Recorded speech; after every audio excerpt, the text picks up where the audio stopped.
evening, ladies and gentlemen. Welcome. Welcome, everybody.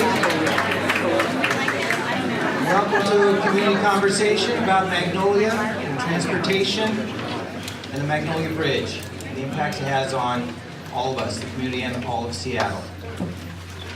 Thank you for coming. A couple things you see right here in the room is airflow. Try not to block the windows.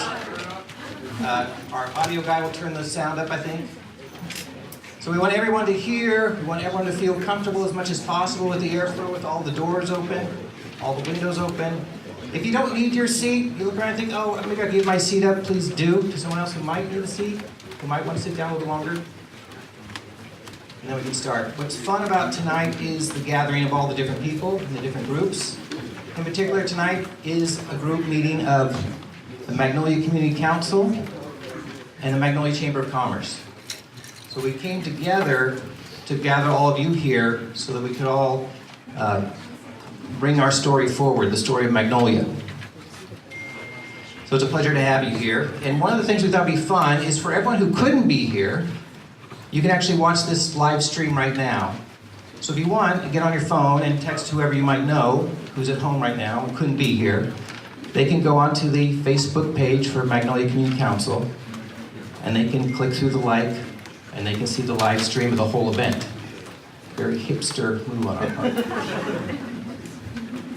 So we want to thank the people who came from the different departments to speak to us tonight. You can see by the agenda, hopefully you had a chance to pick up the yellow piece of paper. We'll follow that as closely as possible, which is presentation by different departments to explain the story, and then we'll have time for question and answer. And we can't get to everyone, obviously, so there's participation right on those pieces of paper and on the agenda that we provided, which is to reach out. Reach out to the people that we listed on the bottom of that poster, those contacts with the phone numbers and emails, Twitter accounts. So it's a priority that you participate in this network of voices. So it's not only just the council and the chamber, but all of us stepping forward to bring the story forward, the story of Magnolia. Tonight is about a presentation from the Port of Seattle, which will be an overview. That will be presented by Jerry Poor, as I understand it, and Jeffrey Utterback. No, Rosie. And I lied about that right off the top, because they can't be here, but Rosie's here. Rosie will be first.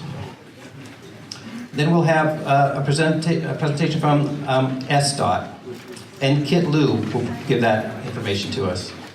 And we'll also hear from Sound Transit. And then we'll get a chance to hear from King County Metro. And after those presentations, Jason from the Chamber of Commerce will speak for a moment, and then we'll get to the question and answers. The presentations are fairly brief and direct. It's a lot of information to take in, but it's essentially an overview to begin the conversation about Magnolia and what the city is working hard on to make changes and make sure we participate in those changes. So we'll start with the Port of Seattle. With Rosie, but I do want to thank, we do have representation here from, my card is parked, what? No. Reuben Carlisle, Senator, State Senator's here, which we appreciate, because it helps carry us. A representative from Pramila Jayapal's office is here. Raman Khanna, he's here.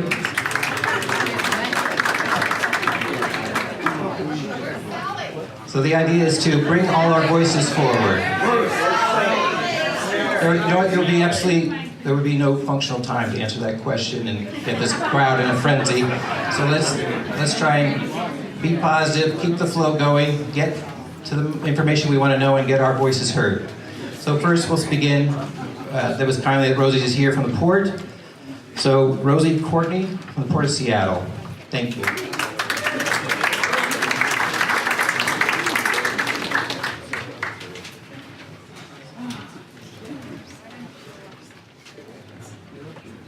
Are we on? We're on. Okay. Hey, thank you so much for having us. So I'm Rosie Courtney with the Port of Seattle. I'm in public affairs, but I'm also part of the cruise team. So I spend an awful lot of time at Terminal 91. I'm also the staff to the Neighborhood Advisory Committee. which is the port committee that's over 30 years old that communicates monthly with Magnolia and Queen Anne. We get together every month, so I see lots of familiar faces from that. I want to take 2 seconds and do let you know that we have a number of staff people here with me if there are questions later on. We have Lindsay Wolbo from our government relations team. We have Jeffrey Utterback in the back from our real estate team, and Jerry Poor, who handles transportation for us. So my job is to continue to add to the context for tonight's conversation. Terminal 91, the Port of Seattle property, we're part of the neighborhood as well. Move up to the podium. Move up to the podium. Okay.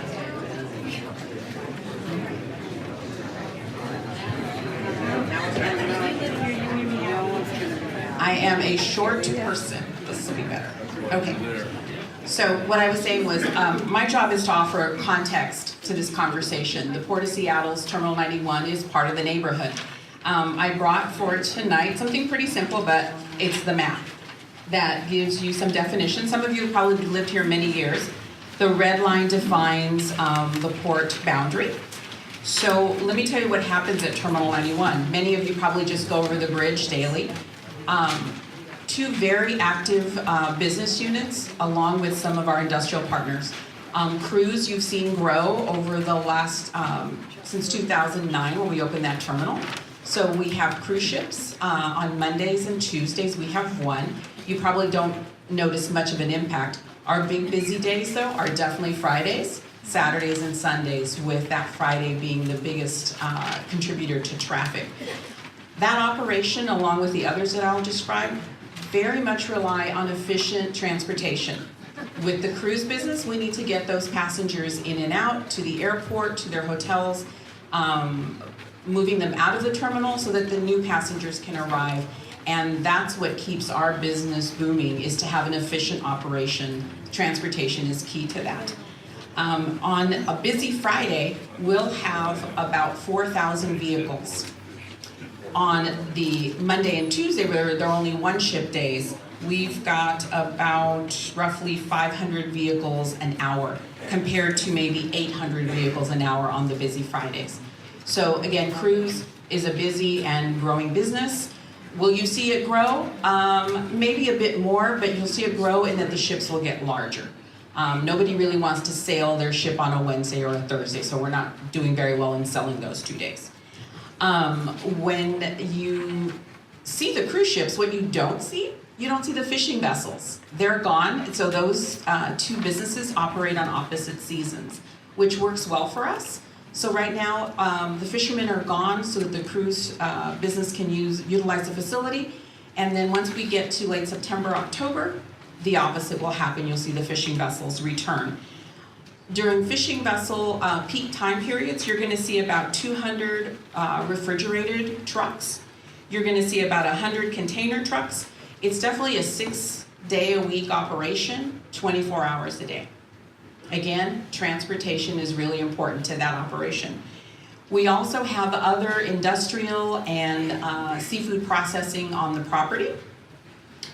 Again, as far as boundary and context, on the west side, the Port of Seattle does have the bike path that probably many of you have used. On the east side, we have what I'll call the trail. So the port owns the trail, owns the hillside property as well. So that in essence is what's going on today. Let me just add, extend our reach just a little bit to Pier 86, which is the grain terminal. While it's not part of Terminal 91, that facility's traffic comes into that Gaylor confluence, if you will. So again, that traffic and transportation is important. With Expedia moving into the neighborhood, we're very conscious of efficiencies. And then finally, I guess, looking to the future, because what I just described happens now. Looking to the future, we are looking at some development at the very north end of the facility. So if you turn your map this way, up where those yellow school buses are, which we don't have yellow school buses anymore, but up in that area, we are looking at pretty quickly moving to develop 100,000 square feet of light industrial and that would be to meet the needs of our current maritime customers, our customers and those in the Ballard area that are losing their facilities. When I say quickly, it'll take us about 2.5 years to get that in place. So that's what quickly means in our world. And I think that kind of covers it. Probably the only other touch point for us and the Magnolia community is the Sabota property, which we were pleased that we could provide that facility for Tent City 5. I know it was important for a lot of you in this community, so we were glad to step up there. Are you for the bridge or against it? No questions. No questions. Okay. That's what on now.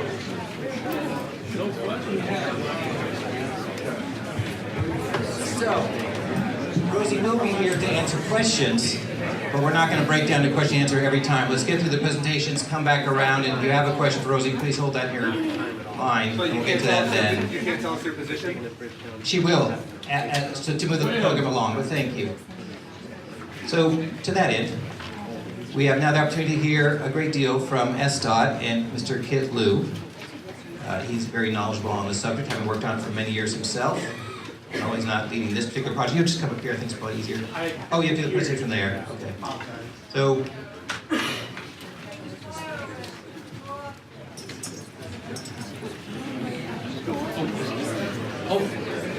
right. Ladies and gentlemen, Kit Liu with Seattle Department of Transportation.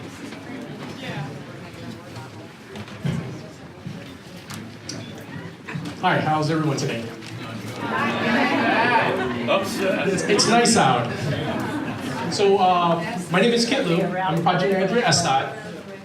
And Wes Ducey is the project manager for the planning study, but unfortunately he's not here today, primarily because he's on vacation. He'll be back tomorrow. That said, I do have a little bit of history related to this project itself. I was actually one of the original project engineers for the original study that had started. The microphone. Can you hear me now? So, did everyone hear my name?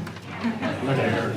So, I just wanted to say that Wes Ducey is the project manager for the planning stage, and unfortunately he's not here today, primarily he's on vacation. He'll be back tomorrow.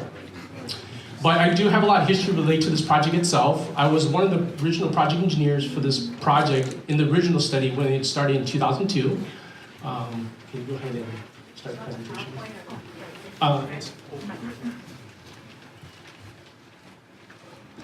Go to the next page.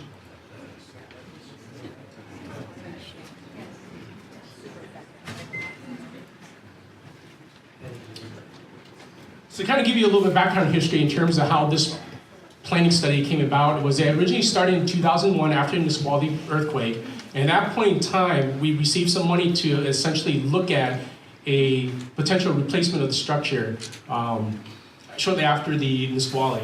In 2002, we actually launched into a planning study to look at a potential alternative in terms of either replacing the structure in kind or looking at other options as well too. During that process, there was 25 different alternatives that was looked at, including a replacement structure as well too. That went through initial first screening. On the second screening, we whittled down to 9 options. And out of the 9 options, we came down to 3 options. And out of the 3 options, it came down to a single option, which is a one-to-one replacement. That study was finished in 2007, including some environmental permitting documents associated with that alternative as well too. Since 2008, we've been looking at opportunities to try to figure out ways to fund that one-to-one replacement. And some of the opportunities we looked at was essentially looking at potential LID, which not a lot of people were interested in moving forward with, even though the original bridge was built with an LID. Other things we looked at was alternative delivery process as well too. Oh, I'm sorry, LID is a local investment district, or improvement district, sorry. Other ways we looked at trying to fund the project was looking at alternative delivery processes as well too. Tax Magnolia. What does that mean? Tax Magnolia. Oh, for the local improvement district? Essentially what it is a levy towards a special interest group that has specific needs associated with the project. So there is currently a LID that's been looked at in terms of funding the waterfront development right now. So if you want to kind of understand that process, that's definitely an opportunity to take a look at some of the information associated with it. So one of the things that we actually looked at as well too during that, since 2008, is look at grant opportunities as well too. And there's not a lot of grant opportunities for a project of this size. In many cases where we have projects that's over several millions of dollars, we rely on a lot of federal grants and state grants in order to pay for a significant portion of the project. In general, for bridge projects, historically, local funds pay about 30% of the cost, and the remaining cost, about 7%, is actually paid by grants and other outside sources other than local funds.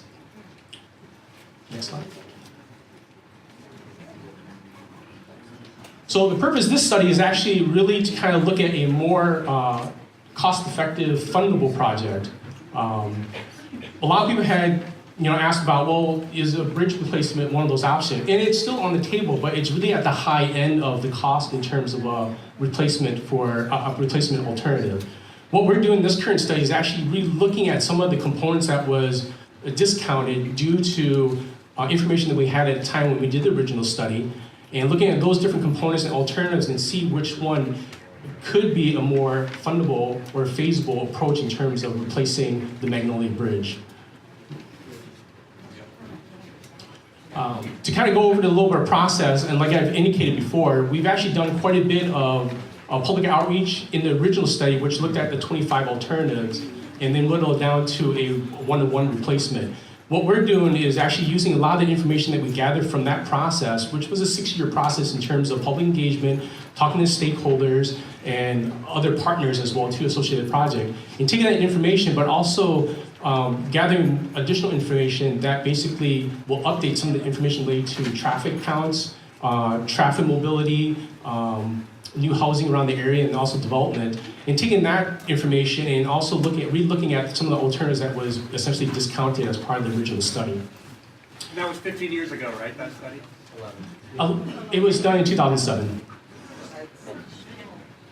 So in terms of the process, we're basically using a lot of information that we have developed previously, and then kind of continue to move forward in terms of looking at the components associated with building an alternative, and then looking at an alternative which would basically replace the functionality of the Magnolia Bridge if it's a more cost-effective option. Next slide, please. So during this entire process, especially with this particular study, we are engaging the stakeholders as well as the community in terms of getting feedback related to different components and different alternatives that we've shared thus far. There's still a lot of work that we're doing and a lot of technical evaluation that's currently happening right now.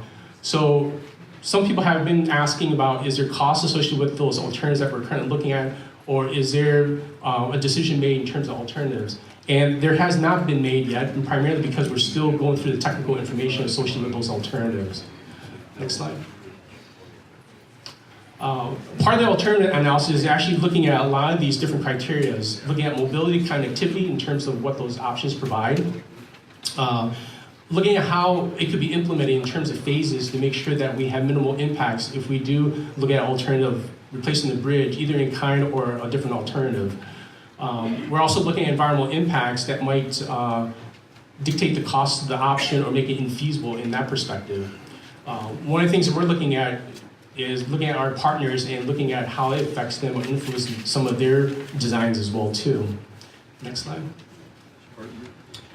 In terms of next steps, at this point in time, we've kind of gone through the initial component selection process and weeded out some of those components or alignments that basically was not feasible in terms of technical perspective. At this point in time, we've basically taken all those different components and put into alternatives that would basically replace some of the functionality that the bridge currently provides at this point in time. And at this point in time, we're basically looking at the technical and looking at the cost perspective. In a couple of weeks after we get those data put together, we're gonna actually have an online open house which will provide that information and also be provided to the public so that way they can take a look at that information and provide some feedback and comments associated with those alternatives. Moving forward, in terms of the latter portion of the summer, we're hoping to get all those comments from the public and then basically wrap it up into a final report, which will provide a recommendation in terms of our management staff, as well as the mayor's office and the council in terms of if there is a lower cost alternative, including the bridge replacement as well too. What are the alternatives you're considering? In terms of the alternatives, Yeah, I can, you've talked about alternatives, but you haven't defined it. and I can show you some of the alternatives that we're looking at towards the end of this presentation as well too. So next slide. So if you want more information, you can definitely check the website, but also email me as well too. Go to the next slide and I could kind of show you a little bit more some of the alternatives. So the entire time I've been talking about components and alternatives. The components are essentially different segments which replicate a specific need that the bridge actually currently provides. So we've kind of gone through the process and looked at 10 different components that make up holistically provides access to the marina, provides access to the Port of Seattle, provides access to Magnolia, and looking at how feasible those options are. Go ahead, next slide. What we've done initially is looked at which components would be weeded out due to infeasibility, due to geometry, technical challenges associated with building it, technical challenges because it doesn't meet turn radiuses for trucks. And that got weeded down to several different components, which is shown on the slide. What does that mean? What's that show? What are they? Can you expound upon those lines, please? Overhead lights off. That's what I already asked. So all of these are available on the website already. It's been on there for like a month now. Let's talk about it. What's the meaning? So I wanted to make sure that everyone kind of goes through the presentation. We could do a more Q&A in terms of going into a little bit more depth about the installation. Explain what's on your slide. So the slides are showing different routes which we are looking at in terms of providing access to different areas within the Magnolia. For example, the red line represents a connection that provides access from Magnolia to the marina, as well as an option that basically goes from 15th all the way to the marina as well too. So all these different components individually represents access points from one point to another point. Oh, north is to your right, and then left is south. Where's the current bridge? The current bridge is located right here. So the main reason why the bridge is not a one-to-one replacement not shown here is that we've already gone through the evaluation process associated with that, and we have information in terms of cost. What we're doing at this point in time is looking at a more cost-effective approach and looking at components that was discounted in the original one-to-one replacement option. What's the estimated cost of replacing the bridge? So the estimated cost when it was done in 2007 was $262 million. Okay, that's 25 miles of bikeway.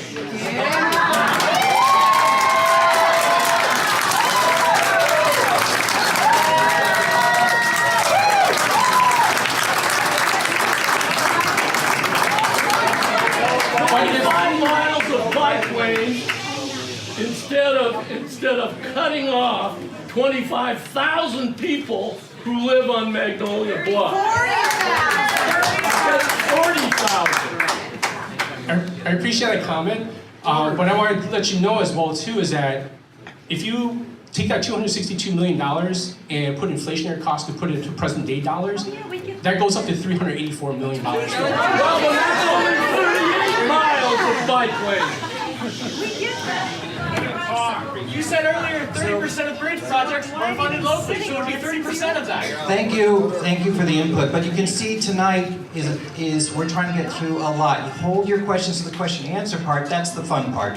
The idea to get in your head is the overview as quick as you can, and you can imagine tonight, the screen is difficult to see, some of these things are online. But tonight, the two important things are that you're here, that they're here, and we're getting an overview, and then we're gonna get some fun question and answers in. But if you interrupt, we can't possibly progress along the entire room. So, let's keep that in mind, and let's hear a bit more from Mr. Liu.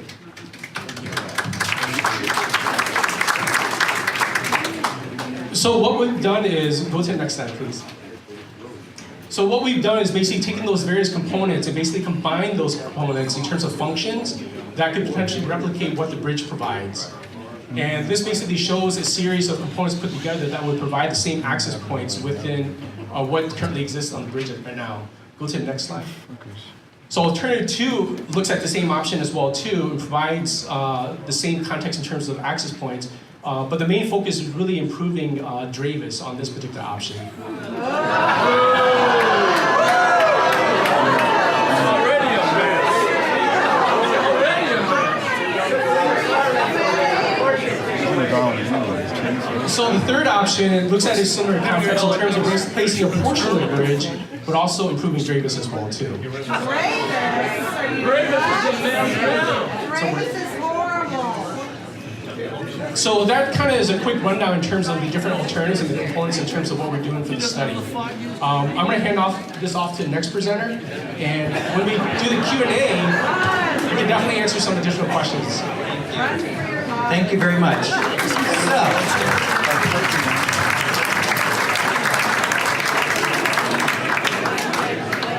So we thank Mr. Liu for his presentation. Hold those enthusiastic thoughts. We're going to get to that fun part in a little bit.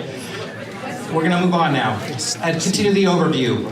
So now we have Kate Lichtenstein is here with Sound Transit to share a bit of the overview, the impact, the network of all this magic works together, and how we're all partners in this experience.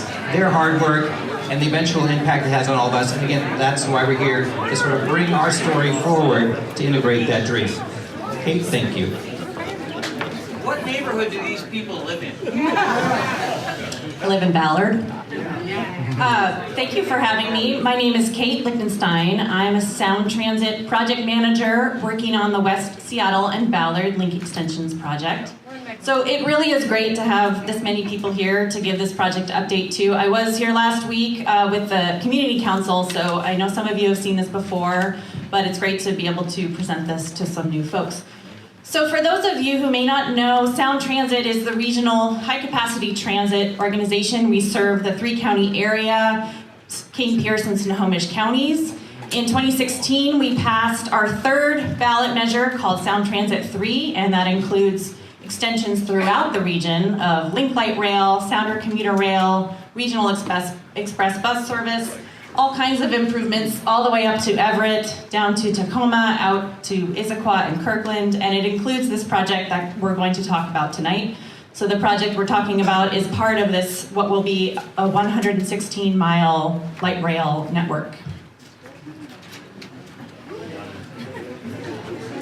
So part of what I want to highlight tonight, it's something we're calling our new approach to project development. So when we passed the ST3 plan, we heard a lot of interest about the timelines of our projects.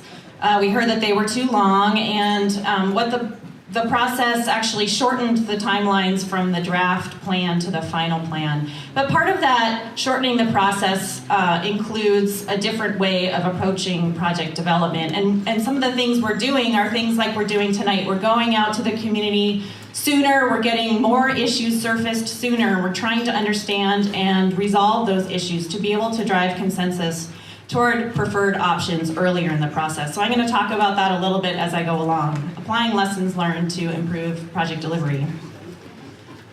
So this next slide, so this shows the project that we're talking about tonight. I know you probably can't see it, so I'll walk you through it a little bit. So in the Sound Transit 3 plan, we had what we called the representative project. And for the West Seattle and Ballard Link Extensions project, that includes this green line, which is the Ballard to downtown portion, as well as this red line, which is West Seattle to downtown. That representative project included information about the corridor, so the general areas the project will serve, the mode, which is light rail, I have already mentioned, the number of stations, and the general stations locations to be served by the project. So for and in turn, this informed the cost of the project, the schedule, and the operating needs, and all that was folded into this regional package. So I'm just going to focus on the Ballard Link Extension project tonight, which is what you're probably more interested in. So this is, again, this green line that... the Ballard Link Extension includes the line from Ballard to downtown. So that includes the 3 elevated stations at Ballard, Interbay, and Smith Cove. It also includes the 6 tunnel stations through the downtown Seattle Center and downtown area. So there's underground stations planned at Seattle Center, South Lake Union, Denny, West Lake, Midtown, and International District Chinatown. This project also included a new crossing of Salmon Bay. So in the plan, it was assumed to be a new movable bridge across Salmon Bay. It's about 7.1 miles and planned to open in 2035. Great. What's the cost of that bridge? So the timeline for this project, and you probably can't see all the details, but believe it or not, this is an expedited timeline. The planning phase is what we're in right now. So the planning phase is 2017 to 2022. The design phase, where we get into much more detailed design, is 2023 to 2026. That then goes into construction from 2027 to 2035 and plan to open in 2035. So I'm going to focus on the timeline, or the part of the process we're in right now. So just kind of breaking down the planning process where we are now. We're really at the beginning of this planning phase. And the planning phase is divided up into kind of 2 parts. The first part is called alternatives development, where we try to understand all the potential ways to get through this corridor. And once we've identified those ways and analyzed them and had a lot of outreach, the Sound Transit Board will identify what's called the preferred alternative. And that preferred alternative will go into, along with other alternatives, into the more detailed environmental impact statement process. And that's all part of the planning process through 2022. And at the end of that 2022 environmental process is when the Sound Transit Board identifies the project that will be built. So that's what moves through the design and construction phase. So I do want to highlight what we heard in early scoping. So the beginning part of this alternatives development process was a public outreach process we called early scoping. It's kind of a wonky word, but what it is, it's holding a number of public meetings, getting a lot of input from communities, from agencies, from all of our partners that are here today. And we gathered all that and used that to develop alternatives. So I'm just going to walk you through some of the things we heard during early scoping. Oh, and we got hundreds and hundreds of comments, thousands of comments that we've processed. There is a report online also, if you're interested. It's called the Early Scoping Summary Report. You can read a summary of it and all the comments that we received verbatim. So some of the comments we heard during early scoping, just from left to right. So this is South, Smith Cove, Interbay, and Ballard is over there on the right-hand side of the screen. So we heard some ideas about alternate locations for Smith Cove. So the current location of Smith Cove in the representative project is right around Prospect Street on Elliott, sort of near the Helix Bridge. We heard ideas about shifting that, potentially looking to serve future uses around the Armory, Terminal 91. So ideas about how could you shift that station to serve those areas. We heard a lot of concern about traffic on Elliott and 15th. So we heard a lot of ideas about shifting the alignment west, or somewhere where it would further west, where it could reduce some of the challenges of potential traffic on 15th and Elliott. So we heard a lot of ideas about alternate routes of getting through Interbay and Ballard. A commonly expressed idea was using 20th Avenue West here on the Magnolia side. We also heard other ideas about traveling through this area. We heard concerns about preserving the maritime and industrial uses in the area. Concerns in Salmon Bay, as well as some of the other industrial properties. We heard a lot of ideas about other ways of crossing the ship canal. We heard concerns about the challenges of a movable bridge potentially impacting reliability of service. So we heard ideas about tunneling into Ballard, underground station in Ballard, and the importance of accommodating future extensions from Ballard Station. So all of that went into developing alternatives, and we actually had 7 alternatives, including the representative project in Interbay and Ballard. And over the last few months, we've been working through this in some technical analysis and going through a stakeholder process, which I'll talk about in a minute. But you can see we had a number of alternatives that looked at alternate ways of moving through and moving off of Elliott and 15th through Interbay on both the east and west side of the BNSF tracks. We had some tunnel and fixed bridge alternatives, as well as the movable bridge alternative crossing Salmon Bay. So I'll touch a little bit on where we are now in the process. We've really kind of wrapped up that first initial look at these alternatives. The general idea, I think I've already mentioned this, but we start with this broader range of alternatives. We tried to narrow it down through our stakeholder conversations and through technical analysis. And the idea is to get to this preferred alternative. as we move into the environmental impact statement. And that's intended to help show that we have consensus on a preferred alternative as we move into that next phase of the planning process. So this is just another way of saying it. We have really 3 levels of this alternatives development. We're just kind of wrapping up level 1. We just finished our screening, and I'll walk through the results of that in just a minute. We'll then move into level 2. And at level 2, we have a more detailed technical analysis. So there's things that we'll get into that we weren't able to do in level 1 because it's just too high level. It's really meant to try to understand all of the issues. And then at level 2, we start to get into more detailed technical analysis, things like cost. That sort of thing will be more known at level 2, and level 3 gets into even more detail before we get to the preferred alternative. So you probably can't see this, but what this slide shows is at each of those levels, we have a number of engagement opportunities. So we have kind of general community updates. We held 3 open houses as part of early scoping. We'll hold more of those as we go, and we'll hold another series of open houses before we go into the environmental process.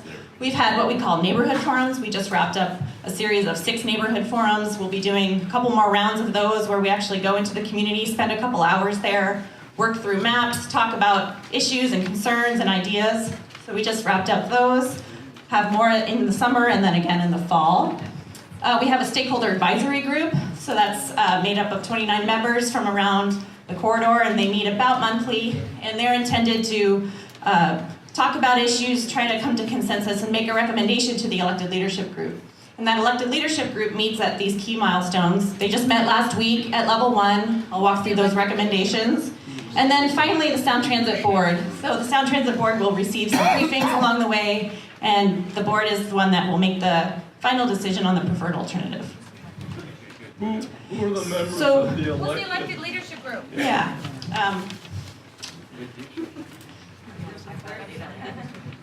This is Lita. She's in external engagement. She's going to talk about the members. Sure. The members of the elected leadership group include Sound Transit Board members as well as City Council members and a Port Commissioner. Specifically from the Sound Transit Board, we have Mayor Durkin, we have Councilmember Joe McDermott, we have King County Executive Dow Constantine, we have Councilmember Rob Johnson.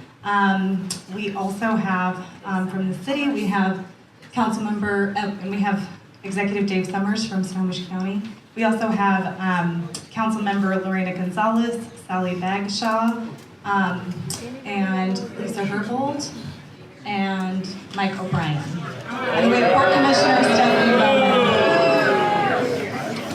Well, I mentioned the neighborhood forums. So this is just a list: Chinatown ID, Denny. So all of the station areas. The most recent was Ballard, Interbay and Smith Cove on the 12th of May.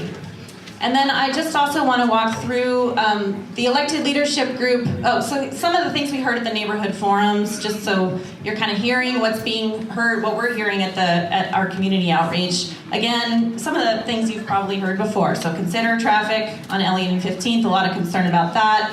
Really interested in how you get to Smith Cove Station and how you'll get to Interbay Station and some of the opportunities and challenges associated with those. Again, the importance of considering the maritime and industrial interests around Salmon Bay. The ideas about both elevated and tunnel crossings. A lot of interest, obviously, in tunnel crossings. And also some of the details about station areas in Ballard. So those are the things that we heard from the neighborhood forums that were then brought into this elected leadership group process along with results of other outreach. And basically the result is of these alternatives, the elected leadership group is carrying forward these top 6 alternatives into the next phase of study. So there's a lot of opportunity for these alternatives to get that more detailed analysis. The one alternative that is not carried forward was the alternative. It included a tunnel across to Ballard in this 20th Ave Northwest, but there are other tunnel alternatives there on the west that will be carried forward. What are the top 6 alternatives? You know, they're not ranked at this point, so I can list them, but they're basically, there's the representative project, which travels primarily in the right-of-way. There's a project that looks at shifting Interbay Station slightly to the west off Dravis, and then includes a fixed bridge across to Ballard. There's alternatives that include looking at using the area between the BNSF tracks and the Interbay Golf Course. some that then look at going into a tunnel or a bridge crossing over towards 14th Northwest, and then a number of alternatives that look at using this western alignment, hugging Terminal 91, going through 20th, and crossing in either a fixed or a tunnel in that western area. Do the stations have parking? There's no parking associated with the stations.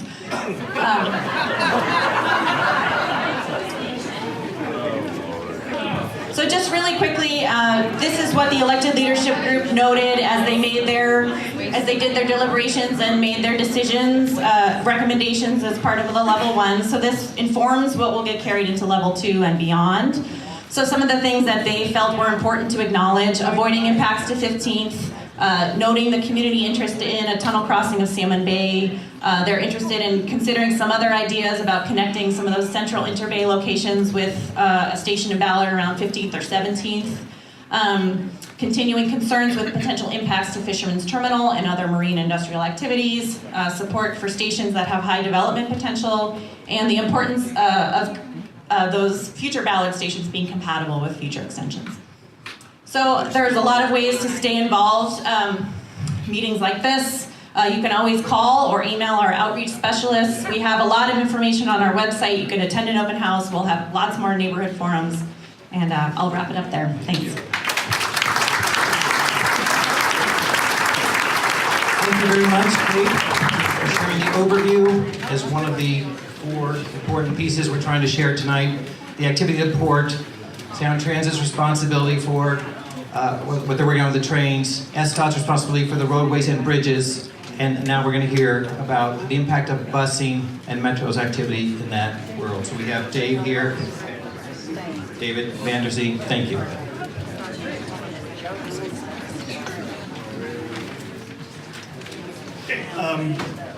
Okay, first of all, can everyone hear me okay? Yes? Okay, great.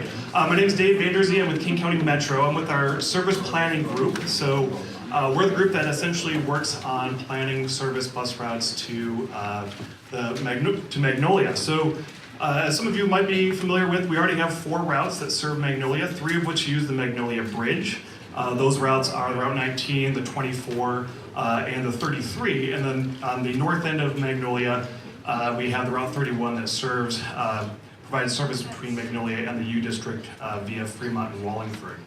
So over the past several service changes since about 2015, Metro, also in partnership with the City of Seattle, has invested in a number of these routes, providing additional service, additional frequency, and additional trips to improve these routes. So as recently as March of 2018, we added additional trips on Route 24, and again, we've added several service hours to improve the running time to ensure the buses are more reliable. In addition, we're working with our partners at Sound Transit to ensure that any station area solution incorporates bus service. So thinking about early on in the process, how can these stations accommodate bus service for seamless transfer activity and ensuring that those stations can be served via Metro in the future. And again, starting that process early on so that we are prepared in 2035 when these stations are built. In addition, Metro does have a long-range plan, Metro Connects. Metro Connects does provide 2 different interval periods from 2025 and then all the way to 2040. So our Metro Connects long-range plan is thought of to be sort of a vision or sort of guiding document, but not necessarily meant to be prescriptive. So ultimately, before any changes are made to the transit network, when we think about link integration in the future, that would involve a process that we would start probably 18 to 24 months in advance and involve a number of different opportunities for the community to provide input. Meetings like this, meetings with other stakeholder groups, often we conduct what's called a sounding board, which is typically a 25 to 30 member panel made up of the community and made up of transit riders to provide input on any future changes. Any major change to service, which is a change that either moves a bus stop by more than half a mile or it changes a route by more than 25% of its service hours, does go through our council for approval. So anytime we do make a change that significant, we do have a process that goes through our county council. So a change that would happen in the future with any sort of major restructure around the integration of Link would likely go through our council for any changes that would affect the Magnolia service. Additionally, the other thing that I would want to make note of is that we do have our alternatives. You might have known in the past, some of you might be familiar with, when there are temporary bridge closures, namely back in 2001 and 1996, when there was temporary closures of the Magnolia Bridge, Metro's main emergency plan is to use 15th and Dravis. So we use that as an alternative. We use that as our snow routes in case of snow, and we've used that as an alternative when the bridge has been closed temporarily in the past. So we are working, again, very closely with our partners, both at Sound Transit, at SDOT, and at the port. Think of Metro as being in the kitchen with these other partners as we think about potential solutions in the future. And again, we look at some other areas that we have done previous changes before that you could look to as an example. Some other changes that we've seen in the past couple of years has been the U-Link process when Link extended up to Husky Stadium. So Metro followed about an 18-month process to gather feedback and look at different alternatives, different solutions for services during that process. Additionally, we're also undergoing a rerouting for our interim routes for using the Alaskan Way Viaduct. So the viaduct is expected to close this fall, which will affect a number of Metro service, Metro routes. And so we are also going through an alternatives process to evaluate what are the temporary pathways that we can use until we have a permanent pathway at the end of that construction. So you can look to those processes to kind of see what type of work Metro would do, but again, we would definitely be out in the community for any major service change in the future. At this point, when we look forward at the 2025 network, we see a network that in Magnolia is very similar today with the routes 19, 24, 31, and 33. So again, we also continually monitor the ridership on these routes. So as there's overcrowding, we do continually monitor that on an annual basis. And we also work with our partners at the City of Seattle. So the City of Seattle also has the Transit Benefit District in which they buy service from Metro. And so they do purchase service for routes in Magnolia. So ultimately, Metro is most concerned with ensuring that we continue to provide service to Magnolia, ensuring that we have safe and reliable pathways for transit to operate on, and ensure that we do have transit priority in any major infrastructure projects. So Metro's position has just been to continue to advocate for those things and advocate for improvements to the roadways that will improve transit, and again, work very closely with our partners. So my presentation is a little bit shorter. I don't have any special graphics or anything, but I really appreciate your time and thanks for listening.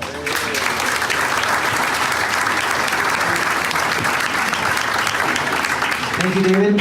So the most important part of the evening was to give you the overview of these 4 important components, and that you're here, and that you're following along this yellow piece of paper, and that you're participating at the bottom, because we can't possibly get all the voices forward, but we want to bring them forward. So that's why we remind you to step up, call, email, Twitter, and bring your voice forward.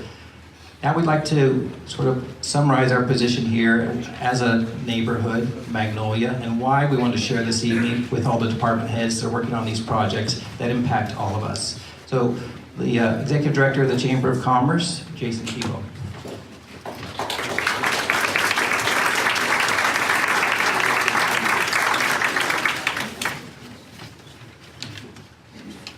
So when we first started talking about doing a joint meeting, it was something that we wanted to be very careful with, because this is a pretty special community that we all live in. My family, we've only been here for 3 years, and I've never been a part of a community like this. First of all, I want to thank everybody in the room for coming out to sign up to volunteer for Summerfest. So we're good there.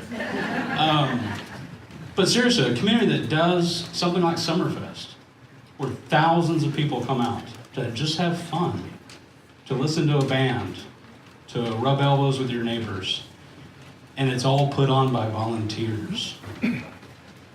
That's pretty special. This Saturday night, we're going to have the third of our quarterly art walks here in the village. Did we ever think we were going to have something like that? No, but it's growing and it's getting more and more exciting. I look out in this room, I see a lot of people that are now not just my neighbors or my friends. We work together on important things, on fun things. I see the energy in your eyes when we get to do those things together. That's the Magnolia that we all love, and that's why tonight is very passionate for us.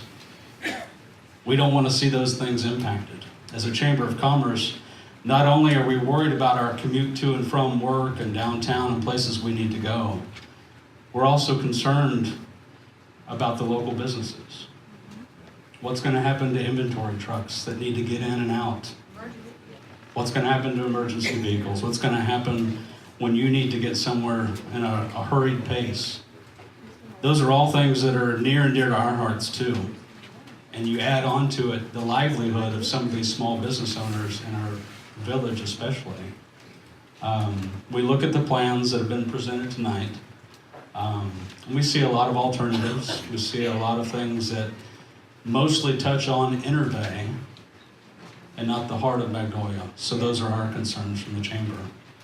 One of the things we would like to do is invite some of these partners to come back in the very near future to talk about things like economic impact studies that surely have been started, that show how we're going to make sure that these small businesses stay vibrant and thrive. I would like to have a meeting where we sit down with some of the local business owners and they can hear firsthand what those ideas are, how we're not going to put them out of business. We really don't care as long as we get home before 8 o'clock. Yes, we do. I don't think that's true, but thank you.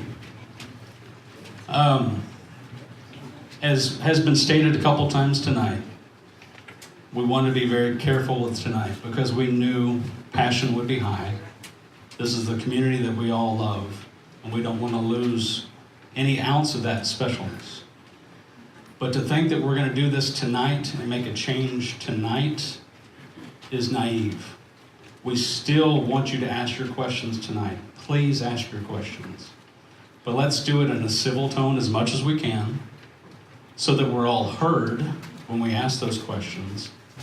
But more importantly, if we leave it here tonight and we think we yelled or got our voice heard tonight and that's enough, it's not enough.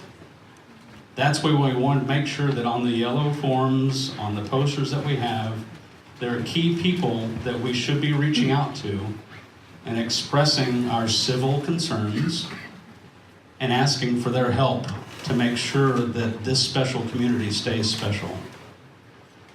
So would you please make sure one of those yellow forms goes home with you tonight? Please take that more important step of reaching out by email, phone, Twitter, whatever the case may be, do all of them to make sure that Magnolia's voice is heard beyond these 2 hours. Thanks for being a part of this. Thank you for your time.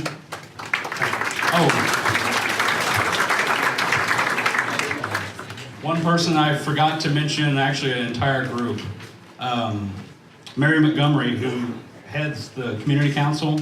Is she here tonight? Somewhere? Mary, thank you for leading this group, for being such a key part of our community. Janice and many others worked many hours. I know several, including Pat and Sean and Candace and Lisa from the board chamber, put a lot of time into this when they should have been doing their own work. Thank you for that volunteer spirit. That's another thing that makes Magnolia great. Thanks again.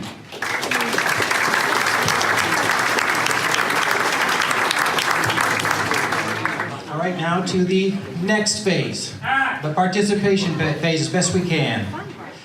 It's very fun, and we can also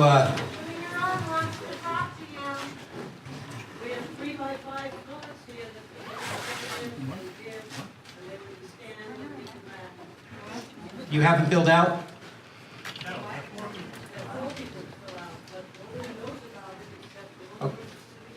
All right, so we'll have to punt a little bit here. You can see a couple things. I'll just explain, sorry. So that was my fault for not making signs. So we have 4x6 cards that you can fill out and leave comments, but we also have a survey that's going to be online that is a lot more information that you can put in there. So if you do leave a card, it's just a blank index card. We're going to scan them and give them to people, but also all of the survey results will be accessible to them, and all of the links for everything will be on the new Facebook page, which is just Magnolia Bridge Seattle. Great. So while you are sitting here, we got several texts. People are at home, so we'll do sort of a Carol Burnett to everyone who's been watching the live stream. We appreciate it. And now for the people who are in the room, we have a chance to ask questions of the divisions that were here tonight to sort of share the holistic vision of Magnolia, the impact of these decisions on our community and how we're integrated to all of the city, and how our vision is part of these creative projects that we're all going to be part of. The best way to do it, you can see the aisle is completely full. So I think I'll do an alternate idea here. We'll use the microphone that we can to who we can. Now we have the lights up so we can see, and we're going to take each question that's here, then I'm going to pick, if someone wants to raise their hand, I will just pick them. You're just going to have to yell out your question, and we'll have the representatives give their answer we can. So we'll sort of go microphone, crowd, and do the best that we can, and get through as many as we can tonight. And if you sat here tonight and you thought somebody should do something about this, you are somebody, and that's why we're here. That's a great idea. We can try that. Hi, my name is Carla But before we start, Anderson-Skoglund. I do have to do one technical thing. We have to get the microphone down to the people who can answer the questions after. So our AV guy was available. Take yours. Yeah, he's going to move this one down there. And then we'll be set for answers. Thank you. Hi, my name is Carla Anderson-Skoglund. I'm a 23-year resident of Magnolia. Been here with my husband, who's a 47-year resident of Magnolia. We love where we live. I want to thank everybody who came tonight. It's not easy. Seattle's not a friendly place right now. It's important that we come together and we listen to each other. But I'll tell you, sir, they can't hear me. The people right here can't. So, in 2015, the voters of Seattle voted in a 9-year, $930 million transportation levy that was to be used to repair bridges, streets, and other areas. That levy has been overspent to the point where the interim director has told us that there is no more money and we cannot fund the projects that we approved in 2007 and in other years. I have a petition here signed by more than 875 of our local residents asking for a full audit and reconciliation of where that money went.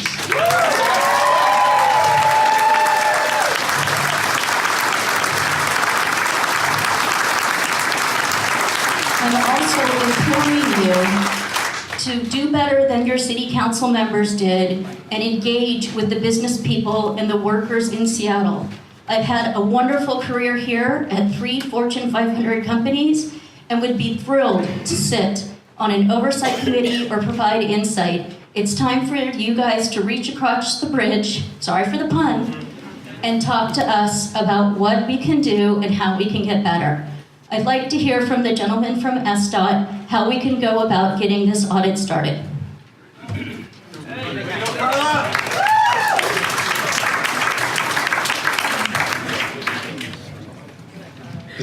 Can everybody hear me? So I can't speak on behalf of that component because I'm not involved with that process, but I could definitely bring that message back to my management and start that process and discussion about that. In terms of engaging the community, I mean, we are here as a group to listen to the community, and we're doing that in the past, and we're going to continue doing that in the future in terms of hearing some of your concerns related to it. I just ask you to make it a little more formal. Go look at some Fortune 500 steering committees, oversight committees. If I overspent a bike lane by 20x, I wouldn't live in Magnolia because I'd be fired.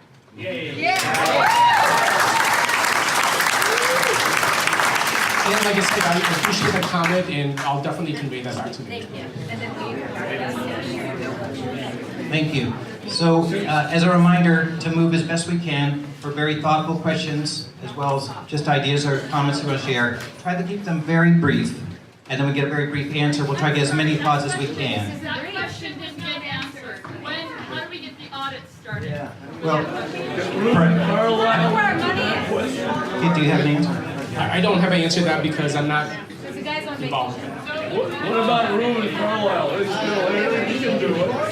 Well, again, we got to keep this party rolling, hold these thoughts. These are all big components of a greater discussion as we go along, and these are all valid, wonderful points, and we've got to keep this enthusiasm going. But we couldn't necessarily get an answer to every question. On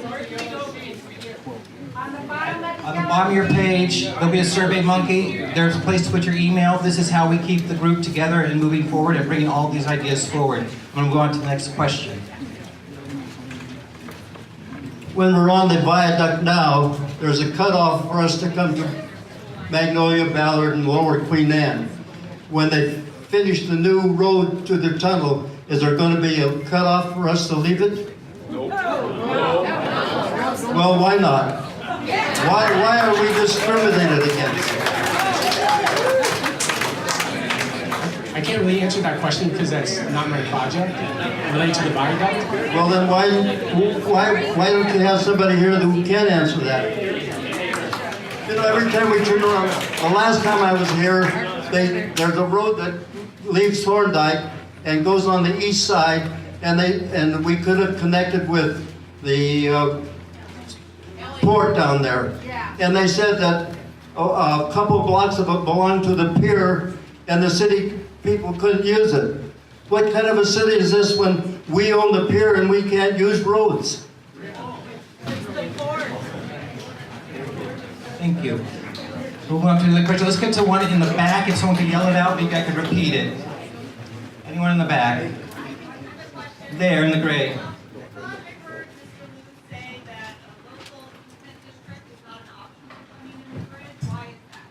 It's not an option primarily because some of the feedback we got from the people. So someone had indicated that I had mentioned that the LID was not an option in terms of helping fund the project. The main reason why we haven't been looked into that is primarily because of the feedback from the public related to not wanting to engage in LID for the replacement of the bridge. When was that taken? 2007? Ask us now. That was basically the feedback based upon discussions with, when Secretary Hubley was the director, and he was gone to some of the community council meetings. What year? I believe it was about 2015 when that discussion came up. 2018. I can definitely make an indication of that. Thank you. In the white shirt here. So, this is for Ken. I will repeat the question. There is a persistent rumor that SDOT has no intention of replacing the Magnolia Bridge. What is your intention? So the question was, there's a rumor, maybe more than a rumor, that there's no intention to replace the Magnolia Bridge. I want to know if that's accurate. So, in terms of replacing the bridge, we are looking at more cost-effective options in terms of replacing the bridge. Primarily because the one-to-one replacement is just not fundable at this point in time in terms of getting the money to replace it. So we're Get rid of the bike $12 lane. million miles and you can't fix the bridge? Really? at the time when we made the initial assessment in terms of the cost, we didn't have the money, and we currently don't have the money programmed in terms of replacing the bridge. So hold that answer in your mind.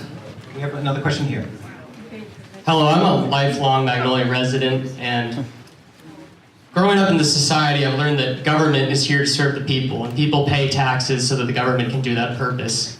I just want to ask, why the hell should Magnolia residents continue to pay such high taxes if the city does absolutely nothing for us except put the planes above our heads, put the trains at our sides, put the boats to our other sides, and have sewage run all the way through us? And don't tell me that the city protects us because we have half a policeman at any given time in this neighborhood, and don't tell me you maintain the roads because you sure as hell aren't going to rebuild the bridge and we're covered in potholes. So why? Why should Magnolia citizens continue to pay taxes and engage civilly in Seattle when it does nothing for us?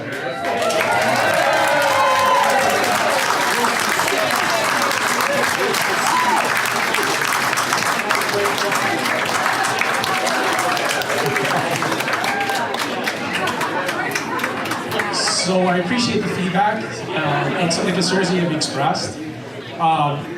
One of the things that we have a challenge to deal with is that besides just looking at neighborhoods, we have to look at the entire city in terms of making improvements. Okay,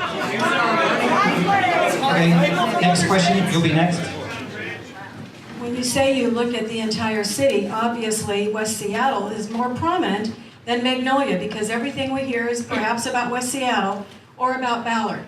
But Magnolia, here and I have to say, little Shangri-La, you don't want to replace that bridge. And I don't think that's an option that these people are willing to accept. And what is an alternative? An elevator? No, it's going miles and miles out of the way. And that is not acceptable, and I don't think anyone in this room is too pleased. You're right. Thank you for the feedback. As a reminder, we have all 4 divisions, and including SDOT here. Sure. I just want to know because, well, I'm 5th generation Magnolia, so I've been around a long time. And I'll repeat the question. I've been here a long time, my whole life, and we're the 2nd largest neighborhood in Seattle. And the last time Magnolia Bridge was closed down, you routed us through Inner Bay and down by Fisherman's Terminal, which ended up being a huge nightmare. And you're going to do that to us for eternity? How is that going to end up being productive? I don't understand how that's going to work. So the answer? With 45,000 people living here. And just to add to her point, where you're bringing everybody through, she's putting in a bus station or a train station, and he wants the buses to route across. So you're taking 4 lanes out, adding maybe 1 or 2 through Inner Bay, and then you're basically saying everything else is going to be congested at Drake. And there were accidents. People were fighting. It was a nightmare. And there's bike lanes to boot. Can we remove the bike lanes and add our car lanes again, please? And there's only 2 lanes. How's that going to work? Are you going to build a new bridge that goes over Inner Bay? Are we not supposed to drive anymore? How about the flying cars? Maybe that's what we need. Uber's working on that. They kill people. So the idea is to get your thought out, or your question out, and then we can get to a quick answer or another thought. Do you have any comment to those? So to answer some of the elements that you pointed out, we are looking at the alternatives and looking at the data supporting those alternatives. And that includes traffic counts, traffic volumes, and looking at to see if it works or doesn't work. So we haven't finished that. Okay, next, way in the back. There, in the sweater. Yes. Yes. Okay, I don't know if you're aware that you destroyed Gilman with your stupid bike lane.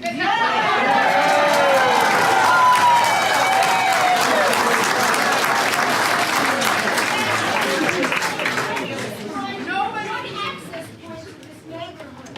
When I have my heart attack, how am I going to get my ambulance? Number one, that's only part of the question. Your stupid bike lanes that cost a fortune. How will senior citizens and people with 3 children get on a damn bike? So there's no way to get out of here.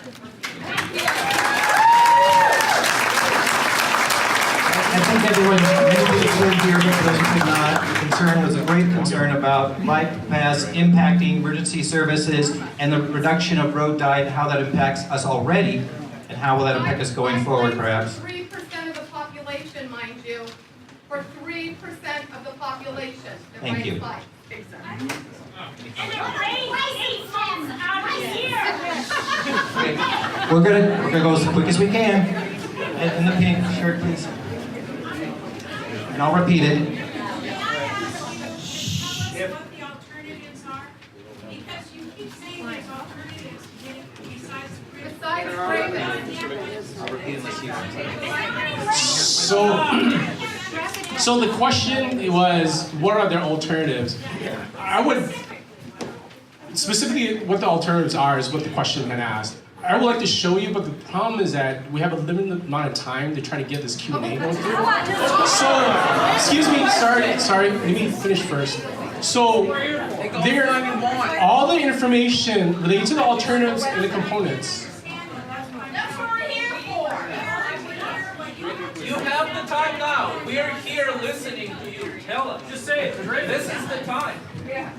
What are they?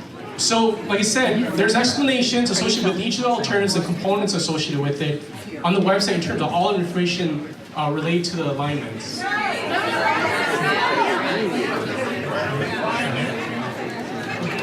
So, what you... One alternative, just one. I witnessed the presentation 3 times, so I can share this much with you.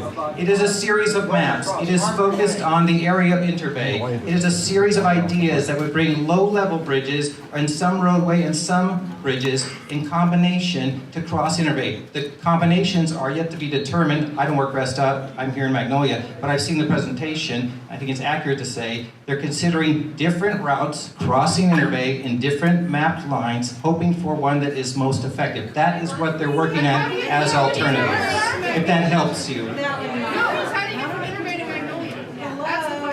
This is for SDOT to answer. How many bridges has Seattle and SDOT replaced in the last 10 years?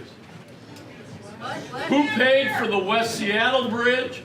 Who paid for the South Bridge? The first South Bridge? The 16th Avenue South Bridge. 16th Avenue South Bridge. Who paid for those bridges? And where did the money come from? Yeah, we did. You're welcome. If I had that information, I would give it to you, but I don't have that information. Sir, the blue shirt right here. If SDOT can't give us a third bridge, I will repeat his comment. let's fire SDOT and hire Bellevue or the state to do the job. If you couldn't hear, the gentleman's comment was essentially, if the city can't do it, perhaps we need to reach to another city's division to bring their talents forward and accomplish the goal. The gentleman in the white shirt, right back there. Let's just see. Build a moat. My name is Steven. I've been here for, owned this property here for 24 years. It's a wonderful community. My question is, how often do you all meet to cross-talk these alternatives so that the Magnolia community is well represented? I, for a fact, do not believe that the stakeholder advisory group with these West Seattle Valley link extension actually has someone who represents this community, nor the Queen Anne community, in their capacity as residents, to articulate what is important for these respective communities. And so the question is, how often do you meet in between your groups? And number 2, is there anything that can be done at this stage to get representations on that stakeholder advisory group for the Magnolia and the Queen Anne community? So the question was, if you couldn't hear it, was how often do the major players meet together to talk about their efforts intertwined, and how often do they reach out to the community, and is there an opportunity now for a community like Magnolia, Queen Anne, to be involved in this process, even though it's so far along?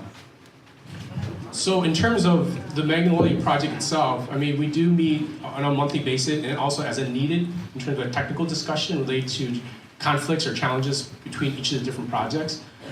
In terms of the advisory board for the various other partners, they'll have to speak on that behalf. So, Kate, can you provide some perspective?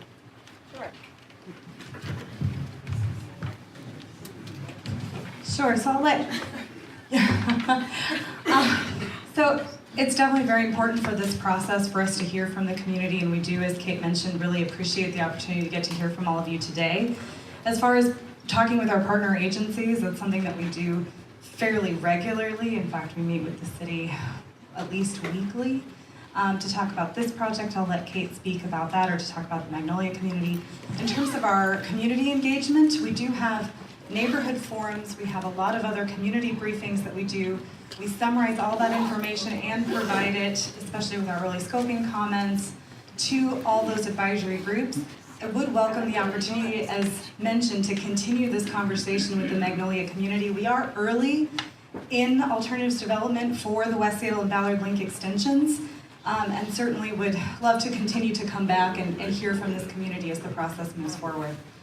You know, excuse me, we're not early. We're not early. We had plans in 2007. That was 11 years ago. Yeah. This is not early. This is why this crowd is here. This is why we're upset. What does it take to build a bridge? You had the plans. We knew what we wanted to do. And we spent millions of dollars all over the city, and we have nothing. And now we have to come and fight to get a bridge. This makes no sense. Well, we are not early. Well, We and are I not was speaking early. for Your- Sound your Transit, alternative so. plans are- But as far as building a bridge 11 years ago, we have missed that boat. Thank you. So I do think it's important to recognize that the stakeholder advisory group that I presented about is really about the Link Light Rail project, and it's focused on that, and it's building on all the work that we do with our partners to make sure that we're coordinated and these projects are compatible. But that stakeholder advisory group and the outreach process I talked about and the alternatives development I talked about is different than the city's project. Is there a stakeholder advisory group for the bridge? In terms of the replacement of the bridge itself, we had one in order to get the initial one-to-one replacement. For this study, is like I said, is really evaluating all the different components. There's no stakeholder representing us on the bridge. We have held a series of stakeholder meetings in terms of the businesses, our partners, and everybody else in terms of getting their So you're thoughts. saying you have one, they decided on a bridge, now we're gonna take the bridge off the table, but we don't have a community advisory panel to go with that decision. That's what we're hearing. So, to give you a little bit more context in terms of planning study, we're providing more a recommendation to management to have them make a decision in terms of what they want to do in terms of the bridge itself. All we're doing is just basically for this study is looking at more cost-effective approaches in terms of replicating that functionality of that bridge. That's a cheaper, a less expensive alternative in terms of a one-to-one replacement for the bridge. We'll use our property taxes to pay for a new So, bridge. thank you. To the initial comment, as a reminder, the Magnolia Community Council, the Magnolia Chamber of Commerce, and all of you, we're going to take your thoughts forward through that survey, through your email comments. We're purposely gathering that information and inviting you to join us to bring our story forward so it is not lost from this day forward regarding this interaction and how much planning may or may not have done regarding the alternative ideas. Remind people, sign in. So, if you can sign in, then we can reach out back to you if you didn't sign in on those clipboards. But it's fairly accurate to say you have the right feeling. We seem to have been left out. We're trying to rectify that. We're trying to give the opportunity for engagement, and that's why you're here, and that's why the here came tonight. And we're going to move forward positively from that direction to get our word out and involved in this whole storyline. So there. Oh, I'm sorry, to hear. So I just want to say, what you have to take away tonight is that the city, that we, the constituents of the city of Seattle, have a crisis of confidence in the city's ability to manage this project, let alone anything else that's on the table. So there's nothing that you're reading in your paper that's good about what's going on in the city. $12 million for a freaking bike cap per mile? Really? It's atrocious. It's disgraceful. Yeah. Where's the councilwoman on this? We've talked about the cost of the one-to-one replacement of the bridge. Was that 232 million? Or was it 250? 2007 is 262 million. So with inflationary costs, it's about. Okay, my question is what are the costs of the alternatives? What's the difference that we're talking about here? We're currently doing the technical as well as doing the cost estimate. The other thing that we're doing is also up. So you don't have any estimates right now, but you're already crossing off the one-to-one replacement. We haven't crossed off the one-to-one. We're also updating that cost estimate as well too. My question is about the current state of the current Magnolia Bridge. I know it's in bad shape, but if you had to say, I do not expect there to be cars on the bridge by this date, I would be surprised if there were still cars on the current Magnolia Bridge, what date would that be? Good question. Good question. That's a very good question. The bridge is safe and it'll continue to remain safe until we basically deem it unsafe, and we'll basically put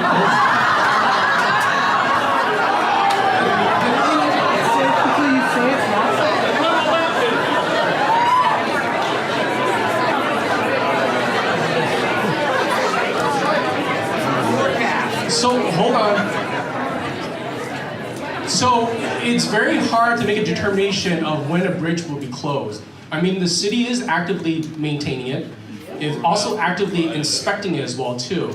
I myself, I'm a bridge engineer, and I actually have done an inspection for the bridge itself. So, I don't, the thing is, there's a lot of factors, that determines the life of a structure. And the other thing is that there's also natural phenomena like seismic events and things like that that could basically change that as well too. Okay, so brief follow-up. Can I clarify my question? So I understand the bridge could fail tomorrow, but my question is best case scenario, what is the longest you hope to get out of that bridge? Like I said, I can't answer that question. And we'll continue to maintain it as long as it's safe. And at that point in time, we'll make some assessments in terms of either load restrictions or potentially close that bridge. Thank you. Just right down front here. Mike, I have a two-part question. The first part is, at the very beginning, you alluded to the fact, after the Squally quake, there was money available for the bridge. Was that federal FEMA dollars? What was that amount, and where did it come from?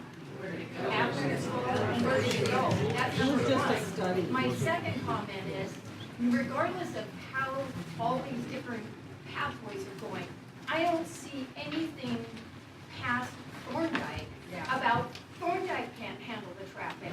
You It can't puts go everything into in a 6-block residential- radius. There's no area that can absorb the traffic to get to the downtown core, to get to these places. The bridge makes the most sense. It's the most central area to get on, to get in. It's the only one that can handle it now. It's Thank you. So I'll repeat the question. So the two thoughts were, in the Squally earthquake, there was money moved forward. Where'd that money go? And the second one was, when you draw these lines or study the maps that you can all observe online and go online and do your research, see the projects they're working on. When they dovetail in the side of Thorndike at about 21st, then what do you do? Where's the plan for that? I think that's the accurate question. So in terms of the money, I'm not specifically sure which program it's coming from the federal government, because I wasn't involved at that early stage. I've only been with the city since 2007. In terms of what was earmarked for, it was essentially a planning study. It was earmarked specifically to do a planning study, look at the as part of 2001 this fall. Right.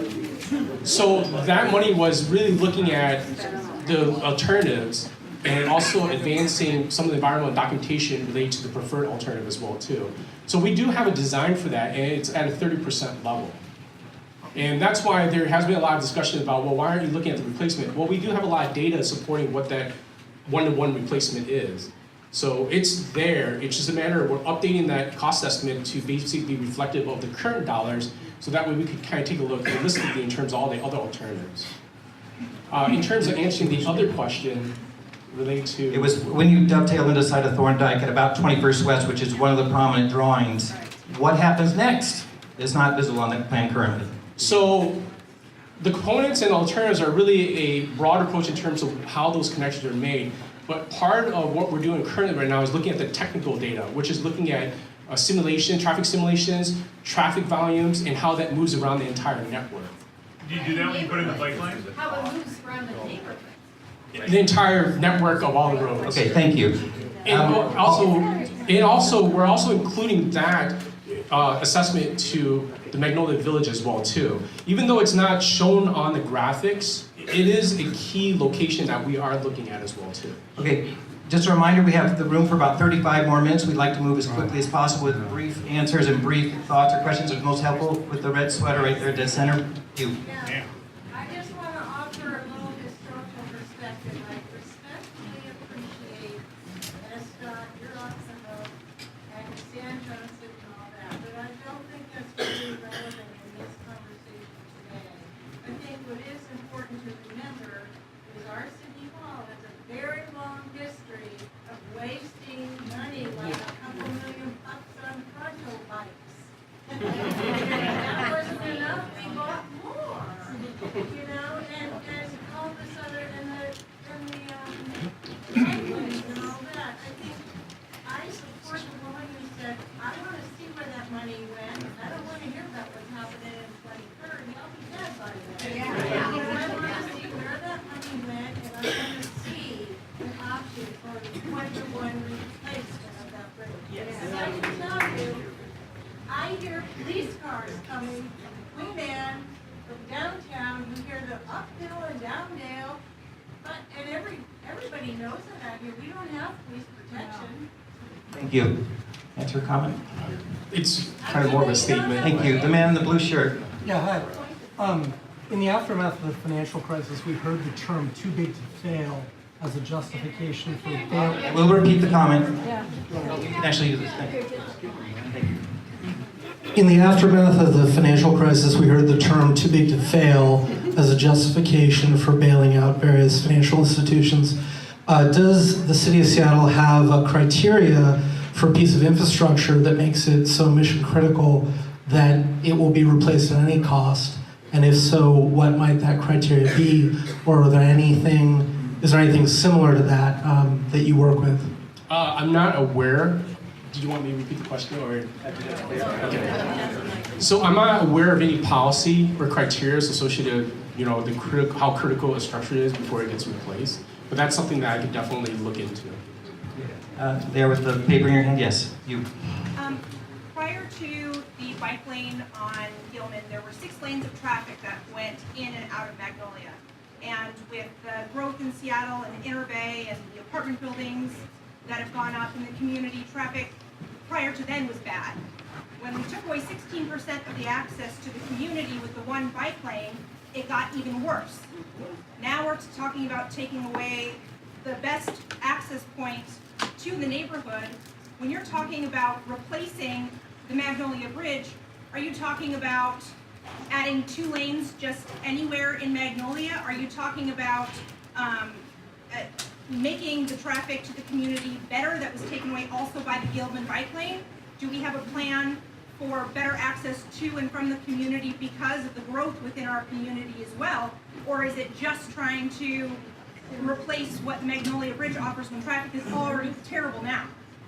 So if you couldn't hear, the statement was about, with the investment in the road dining and all the bike trail magic, particularly on Gilman, West Government Way, and the reduction of roadway already, if you're going to take 1/3 of our access away, which is the bridge in road lanes, and then create something else, what would the result be, or the impact be?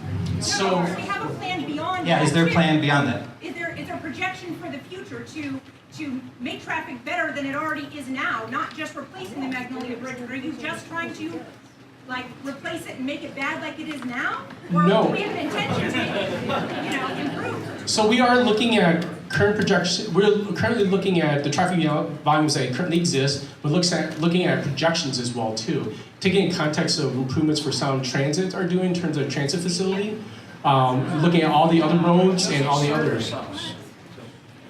Sorry, transit, your train is servicing Magnolia, it services Ballard, and it goes by us. What are we supposed to do, get on a bicycle and pedal down there and get on the train? So the question the gentleman had made, or at least the statement that he made, was related to, if the improvements that Sound Transit are doing are primarily for pedestrians, and some of the elements that we are doing is catering towards bicycles.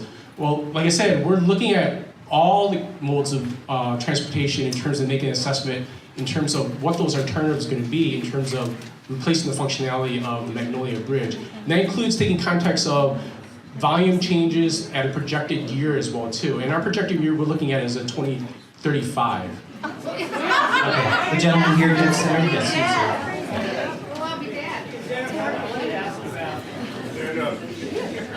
Is there anything to extend the life of, while this is worked out, to extend the life of the bridge? Can you, for example, bar trucks, heavy trucks from going over the bridge? That'll also tell you what's going to happen if those trucks are rerouted over to Gravis. Some sort of practical solution to just. Can you answer that? Can you preserve the bridge? So the question is, can we preserve the bridge longer? That includes either restricting commercial loads or heavy loads on there. Those are things that we are looking at. The Road Structures Group, who owns the asset, is looking at those options in terms of increased maintenance, being proactive in terms of fixing and correcting issues with the bridge right now. Is there anyone way in the back? The gentleman in the black shirt, way in the back of the room.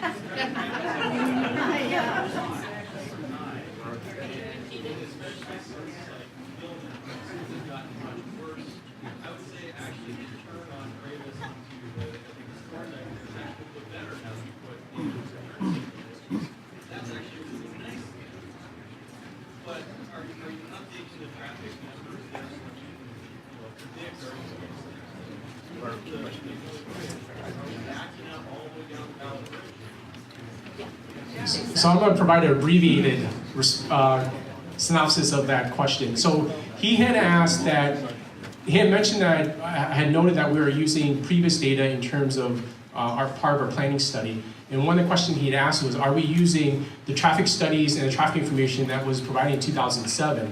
I would say no. We are using current information as well as projections from this point moving forward in terms of determining our volumes, but also our traffic simulations around the network in the Magnolia community. We want to insert sort of a texted question. Does the port have a reaction to the bridge and the impact of the bridge on the port, the whole cruise area that we pass over every night? Do you have a response to that?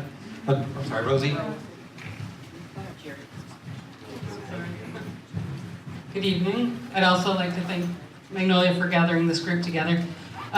We are working as partners with the city on their study, working as partners with Sound Transit and also, so we want to make sure that the port's interests are protected and also that we find out what's best for the community as a whole. Are you in favor of the bridge? Are you in favor of tearing down the bridge or replacing it? We're working to figure out what the best answer is. And we've asked them to, the way the city's explained it to us, we've asked them to compare it to the existing bridge and the cost of the replacement. So I'm not sure Kid's made that as clear as I would have tonight, but he has said the comparison is to that 2007 study. So they're looking at other alternatives to see if there is a better replacement price. Are you only looking at cost support? Go ahead. My additional question was about, are you only looking at cost? Another perspective from the port. We're looking at the traffic, when the city provides it, we'll be looking at the traffic modeling and the way it impacts the system and how it impacts all the stakeholders. I have the answer, you don't need to do that today, Yeah. it's going to be a disaster. Okay. Thank you. This gentleman here, his hand up. So I was just curious, you mentioned that the previous study, the result of it was that you recommended the bridge in kind replacement. What changed between now and then? Because at that point, you had the money, and you said inflation costs have gone up, but so has everything else here. So I do want to clarify, is we never had the money as part of the original study to move forward with final design. Well, that was your Final determination, design. that's what you were proposing. The recommendation was a one-to-one at that point in time, but at that point in time, we didn't have the full funding to finish design or move forward with construction. But yeah, that's what I'm saying. What changed between now and then and now? I think part of it is that we realized that it was unachievable in terms of trying to find a funding program to fund the entire cost of the bridge. And that's why we're looking at some of the alternatives that was essentially taken out in the original study and seeing if there's a more cost-effective approach. And then looking at that in terms of cost comparison as well as functionality related to the one-to-one replacement. And providing that information to upper management and the executives who will finally make that decision in terms of what they want to do. Thank you. So we need, sorry, but we need to bring all your questions down as concise as possible so we can get as many in the remaining minutes that we have. This gentleman here in the black.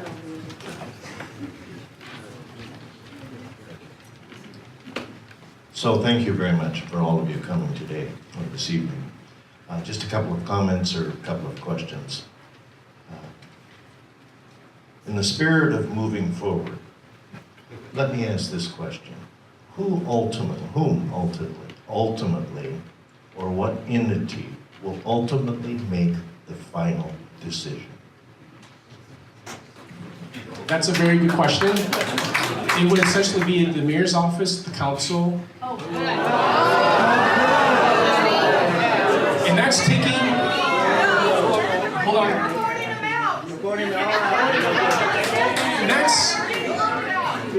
That, I have to put some context on that.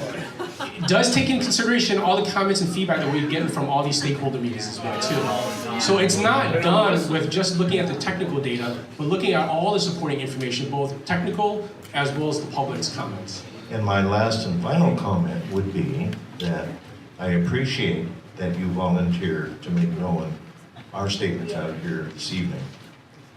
Perhaps you could also make known that we are, or at least I am, very disappointed in the failure of the mayor's office and the city council to be here this evening to lead this discussion.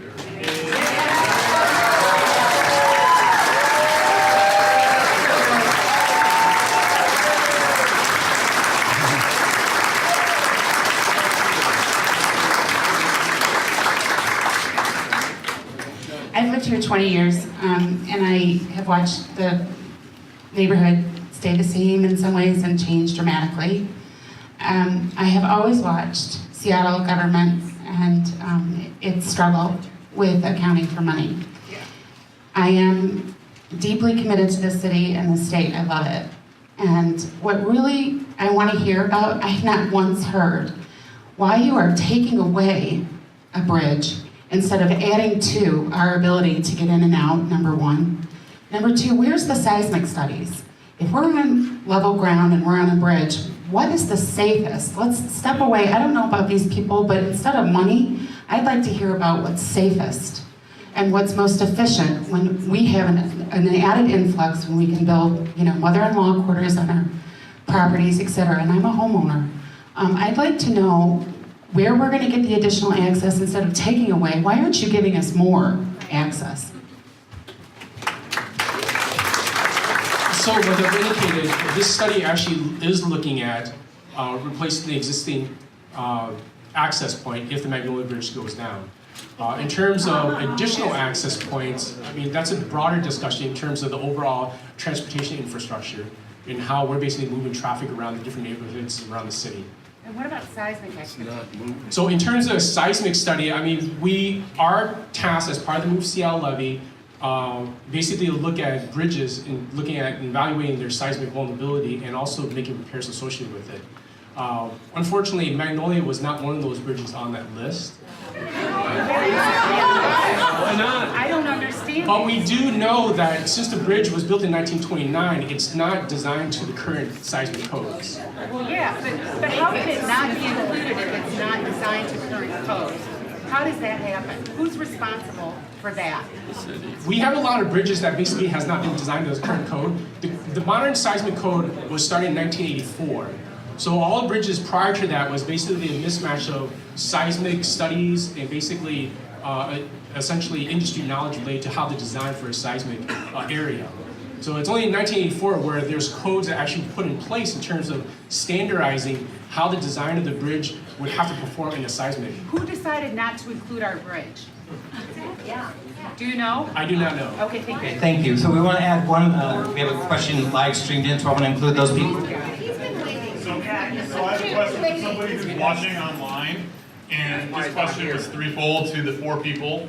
What mode of transportation did you take to get here today? Which of you are from south of Magnolia? And what was the route that you used to get here? We have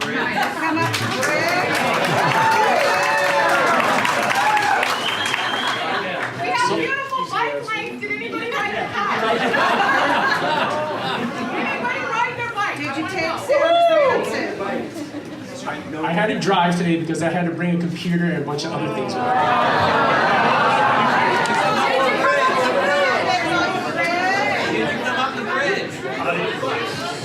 I drove a vehicle here this evening. I did come from the south and did take the Magnolia Bridge here.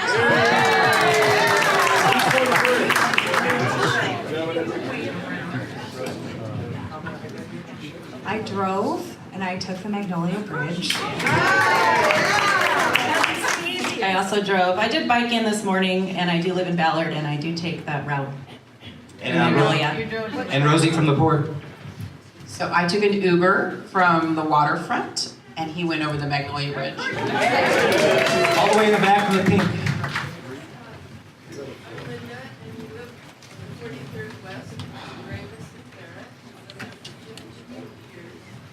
And I just want to remind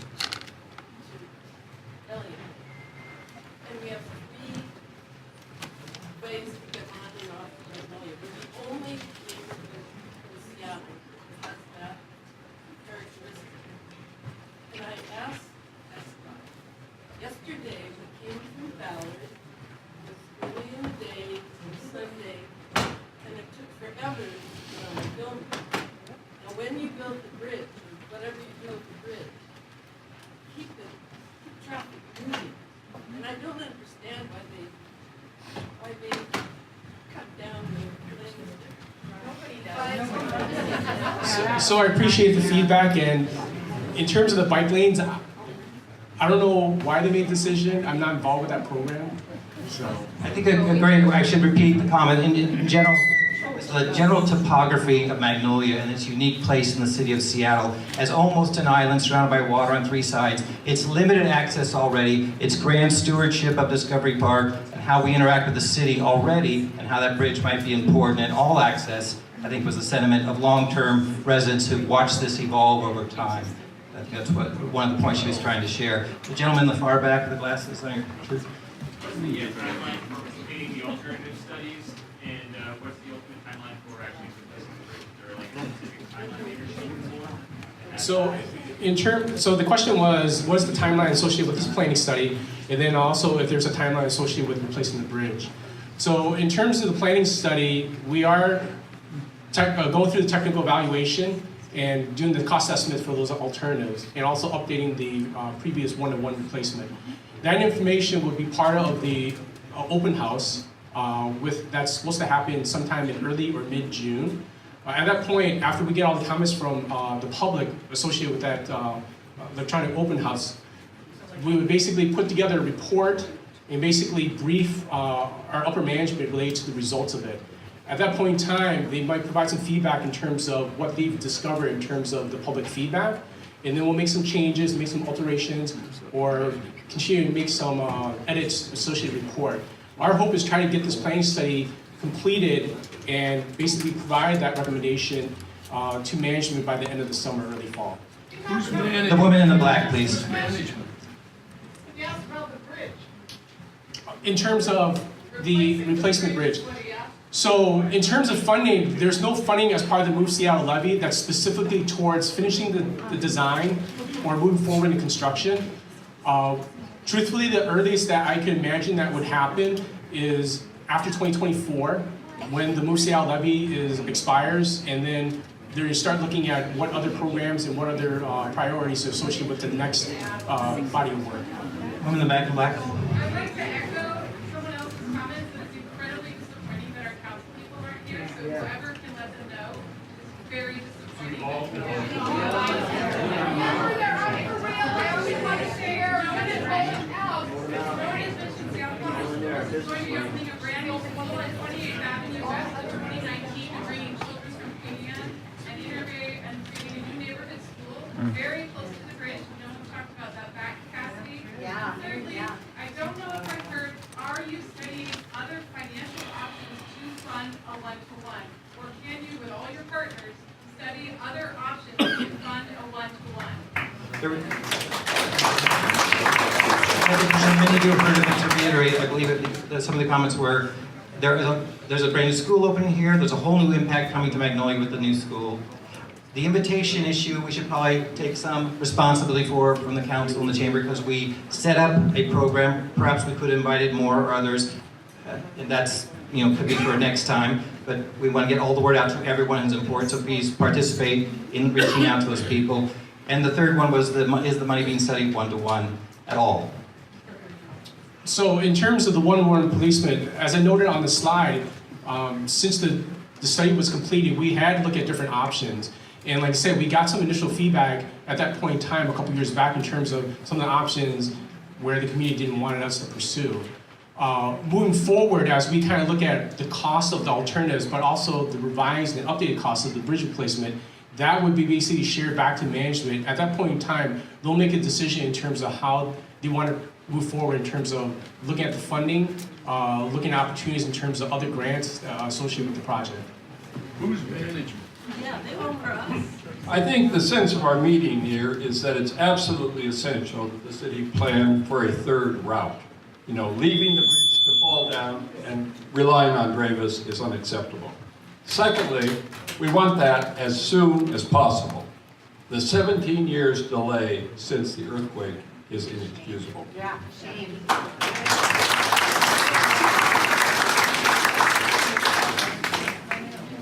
I moved here from Atlanta. We actually got MARTA because Seattle didn't want it. It was working beautifully when I left. Now it works amazingly. But my real question, I want to comment, several of you have mentioned additional traffic studies. has anybody included in that study the impact that the 3,000 employees of Expedia are going to feed into our bottom? 4,500. I welcome Expedia, I have no problem with them. I do have an issue that we're all going to be fighting for space, whether we're on a bike, on a car, on an Uber, on a scooter, on something flying by that time. So I am curious, I do want an answer, how much of your traffic study, for those of you who are doing it, have you included that particular impact at the bottom of the bridge that we all hope is still there?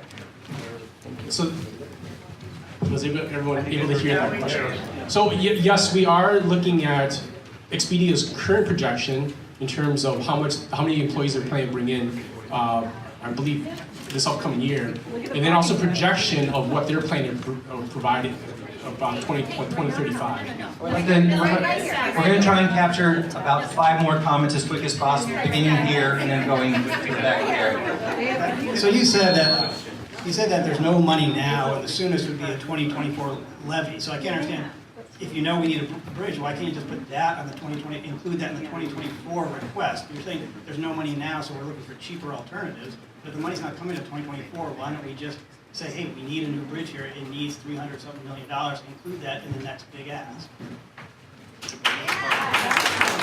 And that's a very good question, and part of our planning study is to educate management in terms of what that cost is if they decide to move forward with putting that as part of the next bill or funding for transportation improvements. Thank you. The woman in the stripes. I'm on that. Are you planning to one-to-one as well? Because it sounds like you're ceasing it because you can't fund it, but you don't know if you can fund the alternatives. So are you proposing one-to-one plan as well? Yes, that information related to the one-on-one is going to be available as part of all the alternatives. The main reason why we haven't been bringing that up is because that's the alternative that was done in the previous study. We have all the data associated with it. What we're doing currently moving forward with that one-on-one replacement is actually looking at updating the costs associated with it, so that way it's a little bit more realistic than trying to do a projection based upon inflationary costs. We're doing 3 more comments in the doorway. Good evening. I just want to make a comment that we as Magnolia residents are the largest stakeholder for this decision, but we are not the only stakeholders. Any impacts to the north-south traffic on Travis are going to back up into Ballard, Blue Ridge are going to impact Queen Anne, and that's a main arterial for so many of our community neighbors to the north and south to get between our neighborhoods. So we will be the most impacted, but I'm asking, what is the study in place to evaluate the broader traffic implications of removing the bridge? So the study does incorporate looking at all the traffic that's going up on 15th that needs to, that people need to use based upon some of the alternatives that are being considered.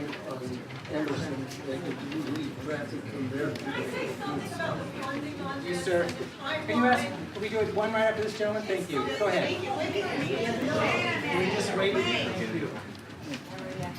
Regarding federal funding help, is anybody soliciting the help of Patty Murray, Maria Cantwell, in terms of getting federal infrastructure money to rebuild that bridge? Camilla.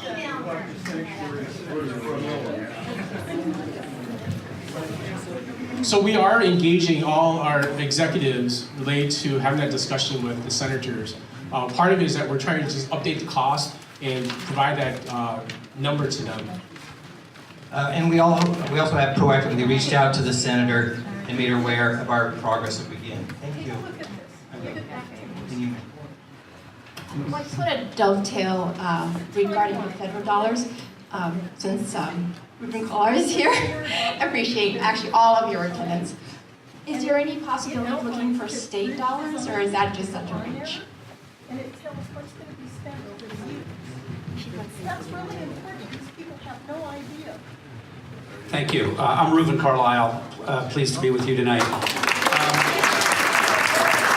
I think we all know that there's just an incredible level of frustration. The fact that we would go down to less than 3 avenues on and off the hill is simply ridiculous from a public safety point of view, from an efficiency point of view. I think I'm committed to a couple things. First and foremost, to have a direct conversation with the mayor and sit down with her. Representative Tarleton and Representative Frame and I talked about sitting down with her, having all the data from SDOT and just having the conversation. If at the end of the day, the issue is cost, the question really is what's the other criteria? Because if you assume that any solution, let's just to make the math easy and say any solution is 100 million, but then the delta is between 100 and 350 or whatever the bridge is. So we have to be very thoughtful about the long-term safety and structural integrity of access to Magnolia. So that's what we're all obviously focused on. So having the conversation with the mayor, in terms of state dollars, I am committed to looking deep. This is obviously owned expressly by the city, this particular bridge. So the problem with that is there's not extraordinary amounts of money, but that's not to say that there couldn't be some additional support from the state.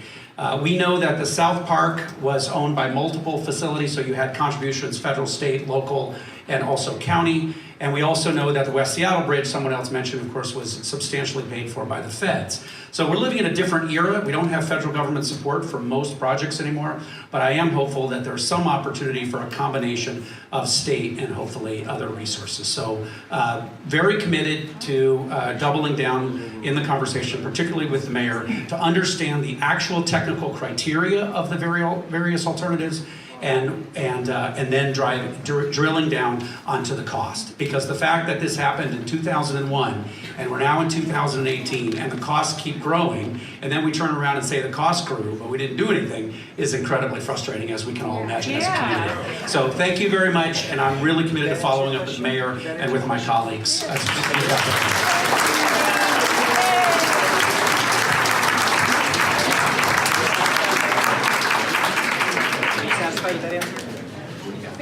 Did you want to ask that question? Yes, I want to ask this question. Thank you. Kid, I asked you once if you had, if ESCON had designed anything for the traffic once it got into Magnolia, and it wasn't you. It was your cohort. Anyway, and he said that the levy had not funded a study like that. So I'm assuming that you are still adhering to the levy expenditures, you know, the budget, the levy budget, even though people have said it's gone way over. And so I researched the levy that they're talking about, the financing on the levy, and I found an obscure document that says Transportation Levy to Move Seattle, which is the name of it, 9-year programmatic and project spending plan. And my question to you is going to be how relevant this is, because I looked at it and I know there's a section here called maintenance repair, and bridge is on it. So it's very difficult to find any actual planning numbers for what is going to be spent on anything having to do with all this transportation planning that's going on. And I know that under bridges, I know that the city used the levy money to replace a wooden trestle bridge, which makes sense. We've got a concrete bridge that is more stable than a wooden bridge. But on this document, I'm finding a line item called New Bridge Design that I think might apply to us. And this goes by years. And this was written, the levy was 2015. In 2016, the line item is 0. 2017, 0. 2018, $2.3 million. 2019, 0. 2020, 0. 2021, 0. 2022, $4.3 million. And in 2023, $4.3 million. And then in 2024, $4.3 million. For a total of $15.1 million being spent on new bridge design. So I hope you get the gist of my question here. I'm asking you, am I on the right track here? And also, because the math doesn't lie. You know, you can do all the wishful thinking you want, but the math does not lie.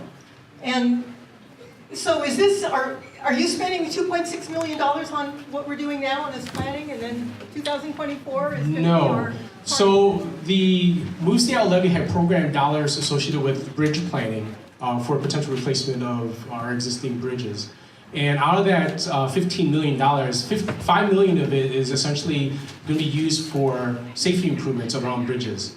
The other 10 million we have to allocate to look at 10 other bridges as well too, Magnolia being one of those, and Ballard as well too.